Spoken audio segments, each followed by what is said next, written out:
अस्सलाम वालेकुम। मेरा नाम है तैयबा और आप देख रहे हैं ऑडियो विजुअल बुक्स। रोज़नामा दुनिया के आज के कॉलम्स। तारीख़ शायद 2/7/2020 चली जा रही है खुदा के सहारे। आज के कॉलम का टाइटल खालिद मसूद खान साहब के कटहरे से। मैं जिस प्राइवेट ऑर्गेनाइजेशन में नौकरी किया करता था उसके मालिक अकरम सुल्तान थे। वो तब सिंध से सेनेटर भी थे।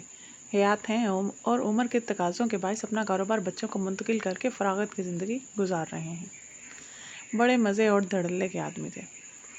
गुफ्तगू बड़ी मज़ेदार किया करते थे, दिलचस्पी और दानाई से भरपूर। एक मुहावरा कभी कभी सुनाते थे कि पैसा ओ जेड़ा पल्ले, पैसा ओ जेड़ा पल्ले, गोड़ी ओ जेड़ी थल्ले, हुक्म ओ जेड़ा चले। यानी पैसे जो आपकी जेब में हो, घोड़ी वो जो आपके नीचे हो, और हुक्म वो जिस पर अमल हो। फ़िलहाल इस मुहावरे के तीसरे हिस्से यानी हुक्म ओ जेड़ा चले पर बात हो जाए। ये जो लफ्ज़ है हुक्मरान, यह ऐसा ही समझें जैसे जहाज़ रान का मतलब जहाज़ चलाने वाला है, वैसे ही हुक्मरान का मतलब हुक्म चलाने वाला। इसे अगर दुरुस्त लिखा जाए तो दरअसल इसे हुक्मरान लिखा जाना चाहिए। ताहम ये एक अलग मौजू है। लफ्ज़ हुकूमत भी इसी हुक्म से निकाला गया है। अब हमारे यहाँ सूरत हाल ऐसी अजीब है कि सदियों से मुस्तमिल अल्फाज के मफाहिम का तिया पांचा होके रह गया है। अब हुक्मरान से मुराद हुक्म चलाने वाला नहीं बल्कि माल कमाने वाला, मौज मेला करने वाला, हमारे पैसों पर ऐश करने वाला और किसी कायदे ज़ाब्ते से बालातर शख्स है। क्योंकि ये वो सब काम है जो हमारी हुक्मरान करते हैं। एक नहीं करते तो वो हुक्म पर अमल दरामद करने वाला काम है। अपने बुज़दार सबको ही देख लें। आए रोज़ फरमाते हैं महंगाई करने वालों को नहीं छोड़ेंगे, ज़ख़ीरा अंदोज़ी करने वालों को अब कोई रियायत नहीं दी जाएगी, आटा और चीनी माफिया को लूटने की इजाज़त नहीं देंगे, और इसी किस्म के दीगर दर्जनों बयानात। लेकिन मजाल है किसी एक बात पर अमल हो जाए। बंदा पूछे ऐसे हुक्मरान किस काम के जब इनका कोई हुक्म चलता ही ना हो। वैसे तो कई अशरों से ही मुल्क में तवाइफुल मलूकी और अफरा तफरी का आलम है, लेकिन जब से पीटीआई की हुकूमत आई है सारा कुछ चौड़ चपट हो गया है। अब गुज़िश्ता 1-2 साल में हुकूमती कारकर्दगी का जायज़ा लें तो साफ नज़र आता है कि हुक्मरान निज़ाम की बेहतरी और माफियाज की कला कमा के लिए मुखलिस नहीं। इनके पास इन मामला से निपटने का ना कोई मंसूबा है और ना ही इरादा। धमकियों, बयानों और तकरीरों के अलावा और कोई काम ना आता है और ना ही करने का इनके जहन में कोई ख्याल है। चीनी की कीमत बढ़ना शुरू हुई, हुकूमत सोई रही। कीमत 42 रुपये फ़ी किलो से 50 रुपये हुई। किसी के कान पर जूं तक ना रेंगी। 50 से 60 हुई, सब चैन से सोए रहे। 60 से 70 हुई, कमीशन बना दिया। 70 से 75 हुई, कमीशन की रिपोर्ट जारी कर दी गई। 75 से 80 हुई, कमीशन की सिफारिशात पर अमल का ऐलान कर दिया गया। इसी से 80 से 85 हो गई। सब लोग दीवान हाफिज से फाल निकालते हैं। हुकूमत ने इसी 85 रुपये किलो वाले हिंसे से वैसे ही फाल निकाली और 1985 से चीनी मिलों का फ्रांसिक ऑडिट करवाने का ऐलान कर दिया। अगर काम नहीं किया तो चीनी की कीमत को कंट्रोल करने के लिए नहीं किया।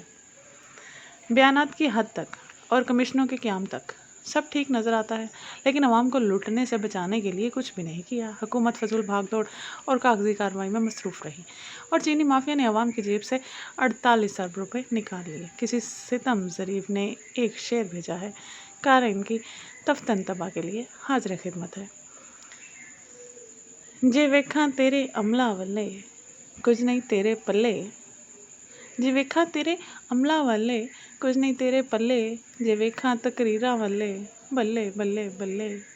यानी जब मैं तुम्हारे अमाल की तरफ देखता तो दामन में कुछ भी नज़र नहीं आता, ताहम जब तकरीरों को देखूं तो क्या ही कहने। आटे का बहरान आया तो हुक्मरान कहीं नज़र ना आए। आटा 42 रुपये फ़ी किलो से 70 रुपये फ़ी किलो तक फ़रोख्त होता रहा। हुक्मरान सोए रहे। जब कोहराम मचा तब होश आया। तब सूरत हाल ये थी कि वज़ीर आज़म हाउस में बैठे हुए KPK से ताल्लुक़ रखने वाले एक बहुत तगड़े ब्यूरोक्रेट और असम्बली में KPK से ताल्लुक़ रखने वाली ताकतवर लॉबी के खौफ से पंजाब हुकूमत लाचार बनी बैठी रही और यहाँ से सस्ती गंदम खैबर पख्तूनख्वा चली गई जहाँ वो महंगे दामों पर फ़रोख्त हुई। और यहाँ पंजाब में गंदम की शॉर्टेज का शोर मचा तो यहाँ ज़ख़ीरा अंदोज़ों और फ्लोर मिल्स मालकान ने गोदामों में मौजूद गंदम और आटा महंगे दामों फ़रोख्त करके करोड़ों रुपए कमा लिए गए।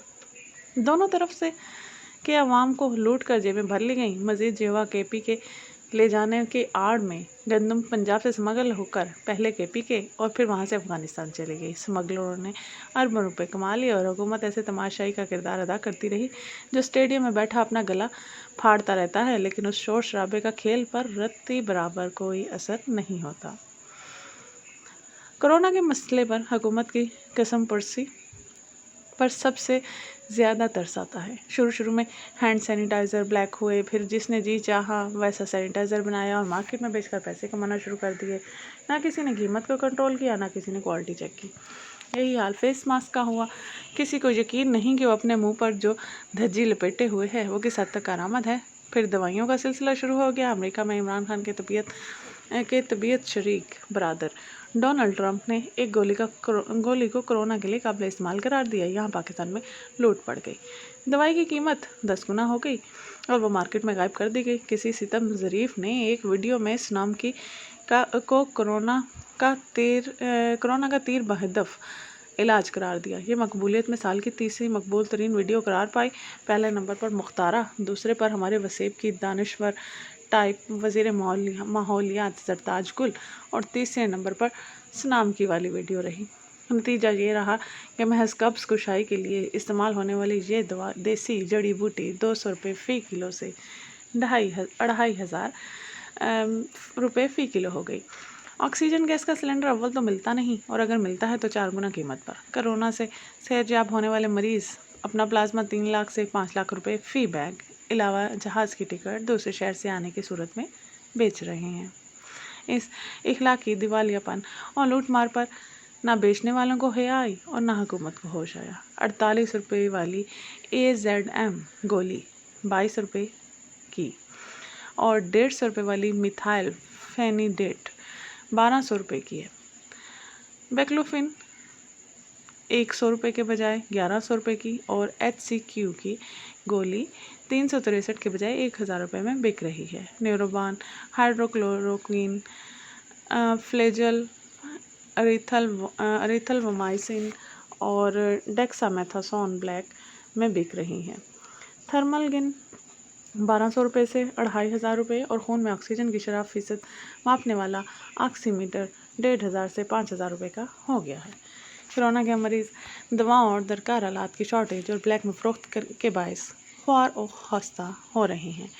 ड्रिप सोया हुआ है और हुकूमत बेहोशी की कैफियत में है। वज़ीर आज़म को सिवाय नवाज शरीफ और ज़रदारी को रगड़ने के और कोई काम नहीं, जबकि 22 करोड़ अवाम लवारिस है, बेहाल और लाचार है। वज़ीर मजीद अपनी अपनी जगह पर मसरूफ़ अमल हैं। मुल्क में चेक एंड बैलेंस का दूर दूर तक कोई नामो निशान नहीं।